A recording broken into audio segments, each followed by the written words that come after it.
রাসূলুল্লাহ সাল্লাল্লাহু আলাইহি ওয়াসাল্লামকে স্বপ্নে দেখা এবং বাস্তবে দেখা একই কথা, কারণ শয়তান কখনো প্রিয় নবীর আকৃতি ধারণ করতে পারে না। এক সাহাবী প্রিয় নবীকে স্বপ্নে দেখে কিছু আমলের কথা জানিয়েছেন এবং তিনি বলেছেন, এই আমলগুলো যদি কোনো বান্দা সঠিকভাবে পালন করতে পারে, ইনশাআল্লাহ হযরত মুহাম্মদ সাল্লাল্লাহু আলাইহি ওয়াসাল্লাম তার স্বপ্নে দেখা দিবেন। এদিক সেদিক অনেক সময় নষ্ট করেন, দরকার হলে আর কিছু সময় নষ্ট করে সম্পূর্ণ ভিডিওটি দেখবেন, লাভ ছাড়া ক্ষতি হবে না।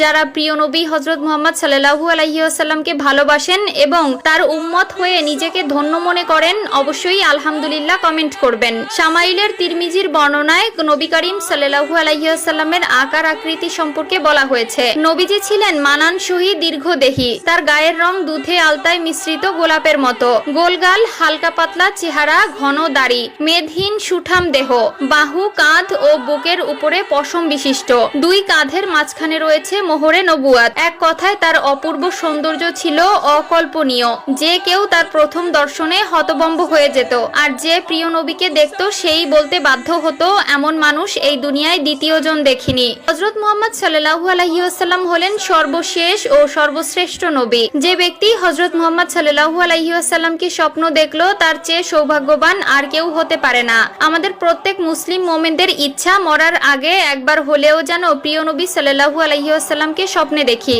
ইসলামের ইতিহাসে অনেক সাহাবী ও বুজুর্গরা নবী করিম সাল্লাল্লাহু আলাইহি ওয়াসাল্লামকে স্বপ্নে দেখেছেন। প্রিয় নবীকে স্বপ্নে দেখার আমল নিয়ে বিস্তারিত থাকবে আজকের ভিডিওতে। হযরত মুহাম্মদ সাল্লাল্লাহু আলাইহি ওয়াসাল্লাম বলেছেন, শয়তান কখনো আমার রূপ ধারণ করতে পারে না এবং কেউ যদি আমাকে স্বপ্ন দেখে তাহলে বুঝতে হবে সে আমাকেই দেখেছে, কারণ শয়তান আমার আকৃতি কখনোই ধারণ করার ক্ষমতা রাখে না। আর যে ব্যক্তি আমার উপর মিথ্যাচার করলো, সে দোজখে আসন গ্রহণ করলো। যুগে যুগে হাজার রাসূল প্রেমিক রাসূলুল্লাহ সাল্লাল্লাহু আলাইহি ওয়াসাল্লামকে স্বপ্ন দেখেছেন। নবীজি সাল্লাল্লাহু আলাইহি ওয়াসাল্লামকে স্বপ্ন দেখেছিলেন ইমাম আবু হানিফা, আব্দুর রহমান জামি, জালালউদ্দিন, শেখ সাদি, হযরত শাহ অলিউল্লাহ, আব্দুল আজিজ রহমাতুল্লাহি আলাইহি সহ অসংখ্য নবী প্রেমিক। বর্ণিত আছে, ইমাম মালিক রহমাতুল্লাহি আলাইহি অধিকাংশ রাতেই নবীজি সাল্লাল্লাহু আলাইহি ওয়াসাল্লামকে স্বপ্ন দেখতেন। নবীজিকে স্বপ্ন দেখতে হলে সত্যিকারের নবী প্রেমিক হতে হবে, নবীর প্রেমে মাতোয়ারা হতে হবে